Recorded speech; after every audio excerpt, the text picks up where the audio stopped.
Welcome back. I'm Gruftikins, and here I try to bring you some of the stories you may not find on your standard news network. Today, India, China and Pakistan, the very real triple nuclear threat we face right now.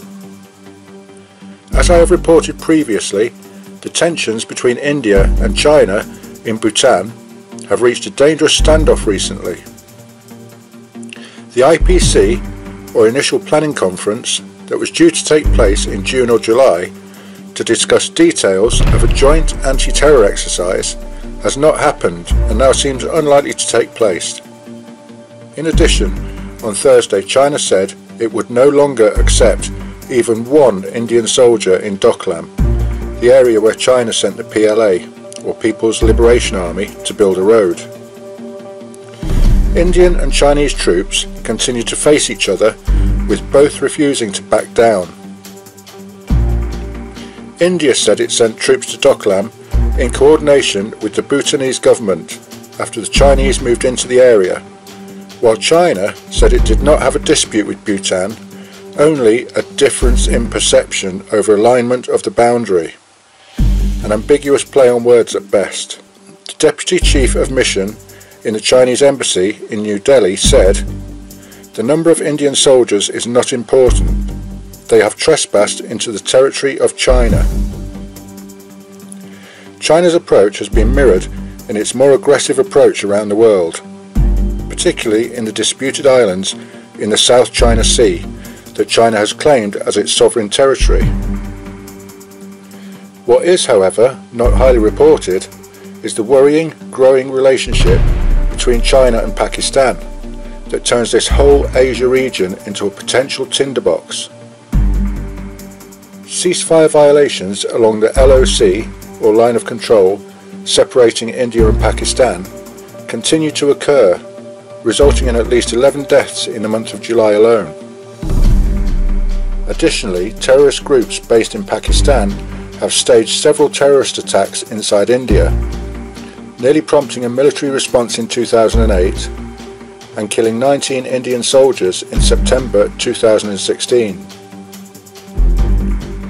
Relations between these two countries has been historically violent since the partition of India in 1947 after the dissolution of the British Raj. This split the region so that India became a nation with a largely Hindu population and a large Muslim minority, and Pakistan became a nation with a largely Muslim population. Since then there have been numerous violent clashes between the two countries, including 3 major declared wars. Previous wars between the two have of course been conventional.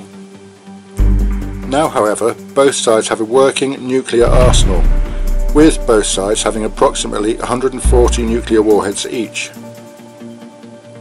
India fortunately has a no first use doctrine, which prohibits them from being the first to use a nuclear strike.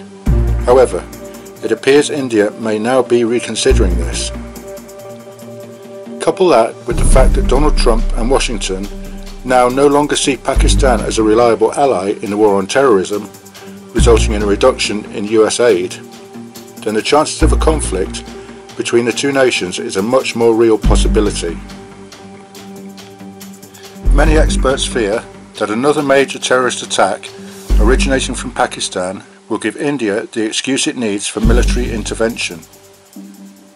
This could easily escalate with either India using a nuke against a suspected terrorist stronghold in Pakistan, or Pakistan using a nuke against Indian forces crossing into their territory. Lately, China and Pakistan have also become considerably closer, with joint military exercises planned between the two countries throughout 2017.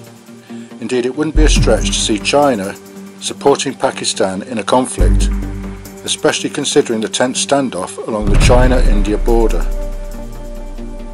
The International Peace Research Institute in Stockholm reported that both sides are improving and increasing their nuclear capabilities at a rapid rate, and exactly how many nukes each side now has is not known.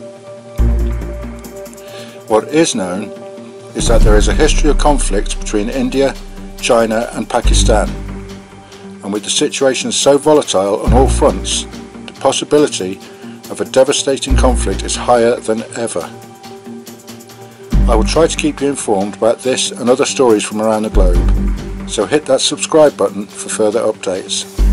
And don't forget, the world is watching, so please be kind to each other.